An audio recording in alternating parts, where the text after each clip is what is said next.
লাগিবই লাগিব লাগিবই লাগিব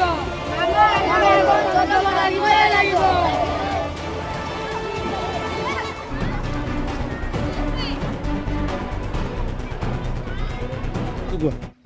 নমস্কাৰ, মোৰ নাম শ্ৰীমান বিপ্লৱ সোণোৱাল। বিদ্যালয়খনৰ নাম কি? বিদ্যালয়খনৰ নাম চিৰুং এম ই স্কুল, কেমিজেলম এম ই স্কুল। নামটো কোৱা। মোৰ নাম শ্ৰীমান বিপ্লৱ সোণোৱাল, কেমিজেলম এম ই স্কুল।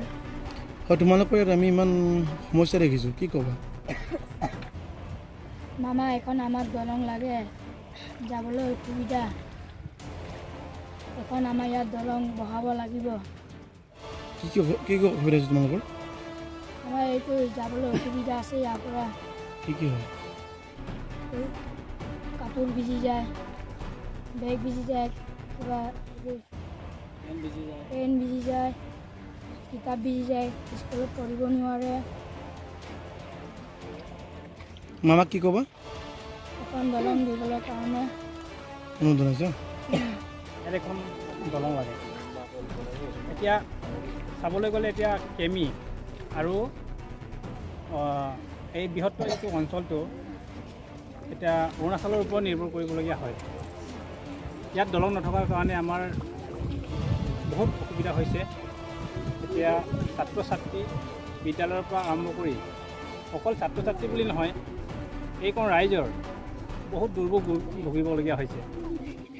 এই দলং একমাত্ৰ আমাৰ অহা যোৱাৰ একমাত্ৰ অসমৰ মাজেদি অহা যোৱাৰ একমাত্ৰ এই নদীখনে, এই নদীখনৰ ওপৰত যদি দলং হয় আমাৰ বহুত সুবিধা হ'ব। এতিয়া বৃহত্তৰ এই অঞ্চলটোত কেমি, ঐৰামঘাট আৰু জামপানী, চিৰুং, কৰণাজেলেম, এই পবাৰ গাতে লাগি থকা আমাৰ একেবাৰে মূৰৰ আমাৰ বিদ্যালয়খনে হৈছে এই কেমিজেলেম মধ্য ইংৰাজী বিদ্যালয়। এই বিদ্যালয়খনে ইমান বছৰে স্বাধীনতাৰ ৭৫ বছৰ পাৰ হোৱাৰ পিছতো এই ৰাইজক মাহিয়াই দৃষ্টিৰে চাই আহিছে। এই ইমান মাহিয়াই দৃষ্টিৰে চাইছে যে অকল এই ৰাইজক নহয়, আমাৰ বিদ্যালয়খনে যোৱা ১.৫ বছৰে অকল ৩জন শিক্ষকে এম ই স্কুল এখন ৩জন স্কুলৰ শিক্ষকৰ দ্বাৰা পাঠদান কৰিবলগীয়া হৈছে। এইটো বহুত পৰিতাপৰ বিষয়, দুৰ্ভাগ্যৰ বিষয়। লগতে মই চৰকাৰক এতিয়া আহ্বান জনাইছোঁ যে ইয়াত অলপ গুৰুত্ব দি পেলাই চৰকাৰে যাতে দলং এখন কাৰণে ইমানেই চৰকাৰক অনুৰোধ কৰিছোঁ আৰু দলং এখন ইয়াত দিব লাগে। কিমান পুৰণি গাঁও আপোনালোকৰ গাঁওখন? আমাৰ গাঁওখন ক'বলৈ গ'লে এই ৭৫ বছৰমান পুৰণি। কিন্তু আজিলৈকে একো ইয়াত এনেকুৱা সুবিধাটো পোৱা নাই, দলঙৰ সুবিধাটো। কি আহ্বান জনাব? আপোনালোকৰ এটা দীৰ্ঘদিনীয়া এটা সমস্যা বুলি কৈছে।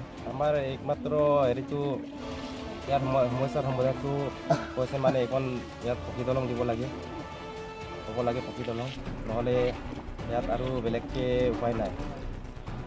বা কাঠৰ দলং দিলে ইয়াত একো কামত নাহে, মানে ইয়াত বাঁহ আৰু কাঠৰ এই দলংখন ইয়াত থাকিবই নোৱাৰে, মানে ইমান পানী কাৰেণ্ট হয়।